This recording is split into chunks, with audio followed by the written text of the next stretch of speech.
Europe 1, il est 9h04. C'est l'heure du dernier mot avec Louise Éclante. Bonjour ma chère Louise. Bonjour Thomas, bonjour à tous. C'est une des plus grandes stars de la culture française. Il est mort depuis 344 ans, mais il est actuellement en tournée en Afrique du Sud.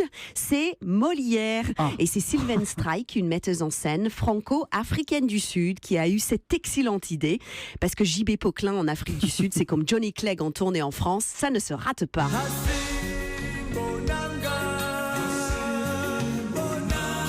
Les classiques ne meurent jamais et l'œuvre de Molière est toujours d'actualité, surtout dans la version de Sylvain Strijk.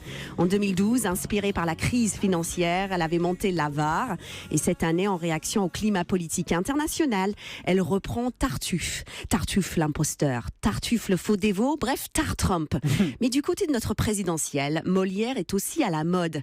Chez les favoris, on compte plus de bourgeois que de gentilshommes, pendant que les petits candidats alignent des idées océans entre précieuses et franchement ridicules. Oui, vous pensez à qui là ?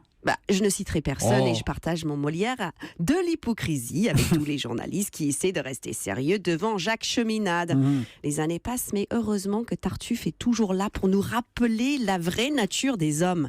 Le scandale du monde et ce qui fait l'offense. Et ce n'est pas péché que pécher en silence. En gros, ça veut dire pas vu, pas pris. Hein. C'est ça, ouais. Mais c'est tellement plus joli quand c'est Molière qui écrit que quand c'est moi qui parle.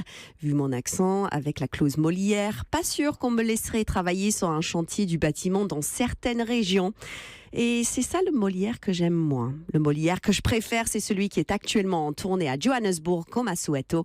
Populaire, accessible et amoureux de la vérité. Et voilà pour cet hommage de Louise Éclante à J.B. Poquelin, comme vous l'appelez, Jean-Baptiste Poquelin, autrement dit Molière.